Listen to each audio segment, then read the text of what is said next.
Welcome back, Cabalists. It's day 3 and the final day of our series on exploration games, where you're going to get my list. I'm pretty confident that my list is good. I'm not sure that it beats Steve with Star Trek Ascendancy. I think Steve and I have the lists that need to be combined to make the best list. Oh, well, we'll see. I don't know.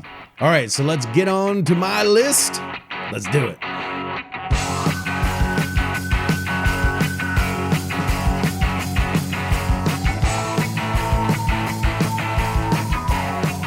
All right, so my list today, I didn't go as streamlined as Chris says his was.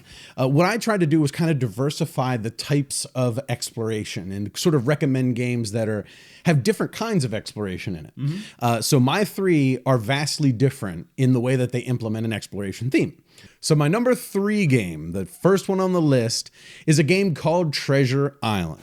Now, this one is all about exploration, but it's not about exploring new lands. It's not about trying to figure out what's over the horizon, and settling new places and stuff like that. What this game is about is finding a buried treasure. So you're on a single island where one player, who would be Long John Silver, has buried the treasure, and he's marked on his map where it is. He just the whole map, he just marked down where it is.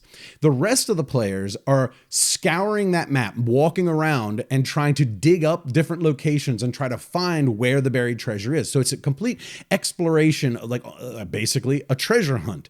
There's no other sort of synonym that I can make for it. It's a treasure hunt. And it's so cool how you're exploring that, because there's mountains and there's a volcano and there's forests and there's docks and there's the beaches and all this different stuff. And you're all going around and just trying to find where he put that treasure. And all the while he's giving you clues to where it is. There's different equipment pieces that you can get that'll help you try to find where it is. Man, this game is too cool for school. This is a game that you would love, Steve, and you've never got a chance to play it. I know. It's like an interesting hidden trader mechanic that Steve would really dig. I remember seeing you guys play this at Beer Mongers, and as soon as I saw it on the table, I was intrigued. I was like, what the heck is going on here? I, too, am intrigued. But listen, everything I know about archaeology, I learned from Indiana Jones. And he said that X never, ever marks the spot. That's true. Well, my X marks the spot in this game. But what's so cool about it is that the map itself, the board, is essentially a whiteboard, and you all have whiteboard markers, and you have a compass like you would use in grade school, right? Where you put the pencil in one side and you make circles. That's sort of your search locations. Like, I'm going to search this location, and you make a big circle. And then if the Long John Silver character can tell you whether it's in that area or not, or how close you are to it. So it really does feel like you have a map and you're using tools to work on that map and try to find this thing. Man, every component and mechanism that they put into this game is built to feel like you're exploring an island and searching for the treasure. You're awesome. Dead on, Jamie. This is an exploration game. Mm-hmm. You're exploring a map that you already see. You're not exposing tiles, like you said. You're not finding new things. You're just looking for one thing. You're exploring. Mm-hmm. You're trying to find that one thing on an existing map. Mm-hmm. So 100%, this deserves to be in this series. Yeah. And I wish that both of you would have played it so that you could say that it was better than yours. No. But still, I will say, it's another one. I need to play. I more than approve. Yeah. I am very happy with it. All right. Well, my number 2 on the list, now this one is the oddball of the list, because it doesn't have the same mechanisms as the rest of these where you're actually searching a board or uncovering tiles or even searching for buried treasure. You are searching for buried treasure, actually, but this game is called Thebes. Now, the theme of this game is that you are professors that are in the School of Archaeology, and you're trying to go to these different sites and unearth treasures. So the cool thing about this game is that there's a whole map of Europe, and there's certain ancient cities like Egypt and Greece and all these different places that you're going to go to that you're going to try to find these relics. Maybe. But you have to go to places like Paris and England and Germany to go to the universities to collect knowledge about collecting these things. So the more knowledge you collect, the more treasures you could potentially collect. Sounds fun. And all of this stuff requires time. So the way the actual turns work is you spend a certain number of weeks doing things, and you spend a certain number of weeks every time you move around the board. And then when you get to the dig sites, you say how much time you're going to spend at this dig site. And you go into this sack, and the sack has a whole bunch of tokens in it. Some tokens are treasure, some tokens are dirt. And you dig out a number of tokens based on how much time you spent, and you're trying to collect the most treasure. And all the dirt goes back in. So the first people to actually get to the dig sites gets the best odds for treasure. But if you go back later, there's less treasure there for you now. And then you go back and you put those things into museums around Europe and score points for that. This is a theme about exploration. It's about the study of the location. It's about going there and exploring what relics you can pull out of the bag. So the theme is exploration, even though it's not looking for new locations. So I will say I think this is a stretch. I know why you love it. It's a game about Indiana Jones, and he's about exploring. I know why you love it, because it's professors, and you love professors. You always play the professor. But Yeah, that's great. but still, no, it sounds fascinating. It's a game about exploring ancient civilizations and unearthing treasures. It's exactly the same as Treasure Island, only you're not moving around a small island, you're moving around Europe. This is ridiculous over here. I don't know. Steve, what do you think? Is this bad from this list? This is a big scale Treasure Island. You're looking for a lot of hidden treasure. So you shut up, Chris. All right, that's fine. Maybe you're exploring the sack. I mean, okay, you're exploring You're the sack. exploring ancient civilizations and digging up relics at those. Okay. Just because it's a Euro game and has an abstracted theme does not make it not exploration. You're an outrage. We need a vote. Well, we already did. You Oh, God. like 2-1. You're wrong.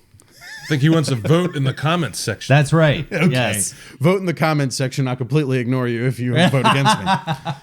All right, so we're going to go on to the number 3 now, and this one is clearly an exploration game. It's the most similar to the ones that Chris and Steve were talking about, and that is Shadows of Brimstone. Yes. Now, this is the one that I think can compete for Star Trek Ascendancy as the most exploration, because the game is clearly about you as cowboys, or, Vikings if you're going to get the new one that comes with the Kickstarter coming next year, and conquistadors too.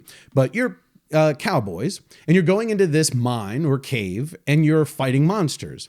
But the thing is, while you're in this cave fighting these Cthulhu-style monsters, you could potentially stumble across a magic portal that takes you off to another land, because it's all kinds of weird Cthulhu-style stuff, but you just happen to be cowboys. So is it magic or is it science? We just don't understand yet. That's exactly right. Now, the thing is, if you decide to go through that portal, you go to a completely new land that you've never seen before. And those are all the expansion boxes. Of course. And so anytime you want a new world, you got to buy an expansion box. Well, yeah. But you pop out in a world that's a derelict spacecraft in space, and you're cowboys running around fighting undead astronauts on a spacecraft. Or you could pop over to this other world that has these alien guys that are fighting a World War I style war. Or you could pop over to this other one that's an ancient Mayan temple or something. Or with the new boxes, you could pop out into feudal Japan, or you could pop out in Viking world or whatever. And you're cowboys running around in that world, and you're exploring with tiles, and you're seeing new styles of monsters, and you're discovering laser guns and Viking axes and magic items and weird steampunk stuff. It's just, you never know what you're going to get because it's all random. And this is exploration at its finest. Jamie, never bring a Viking axe to a laser gun fight. That's right. We found that out many times. I love the anachronisms this game brings. Like, it's so crazy. I think that's a fascinating thing to put into games. Cowboys with laser guns. I always think of, what was that one movie, Cowboys versus Aliens? Cowboys and Aliens. It's a terrible movie. The comic but was much better. It's funny. Yeah. It's so cool. Like, it opens up all this wide range of options to the game, and they explain it with Magic Portal. Yeah, okay. exactly. All right. Well, yeah, That's the that whole makes point. sense. You find magic portals and you go discover new lands and you explore them. Yep. And you fight the monsters that are there, so you could bring back loot and Yep. you can buy cool stuff at the towns, You want to go back to your Westworld with laser guns, obviously. So when bandits are attacking the bank to rob the bank, which happens, Yeah. you pull out your laser gun and you gun them down. That's right. How cool is that? This is so cool that you explore all these neat places, and when you get back, you can use all the stuff you found there. Like, this is, I gotta say, exploration at its finest. Okay. I take it back. Jamie, you have the number 1 exploration game. Steve, you have the number 2, and I have the number 3. And I have the last placed one, apparently, because I picked a Euro well, game that doesn't count. Theme. So, yeah. I mean, you can't have all winners. You just got the best one. Be happy. And this game introduces the magic portal excuse.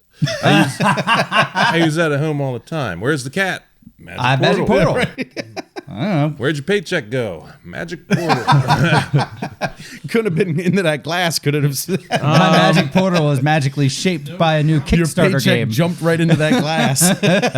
Jamie, once you've been in the magic portal, you don't talk about the magic portal. All right. Well, that is our series on exploration games. I hope you enjoyed it. In the comments below, throw us, what are your favorite exploration games? And while you're here, subscribe to the channel, click that bell icon so that you can get updated whenever we put up videos. And until next time, have a good one, everybody. Good night. Magic portal. Thanks so much, everybody. If you've enjoyed this video, please do us a giant favor by subscribing to the channel and clicking that wacky bell icon. If you're into board games, miniatures games, role-playing games, we have a bunch of audio podcasts you might enjoy. You can find those at thesecretcabal.com or on iTunes and Stitcher.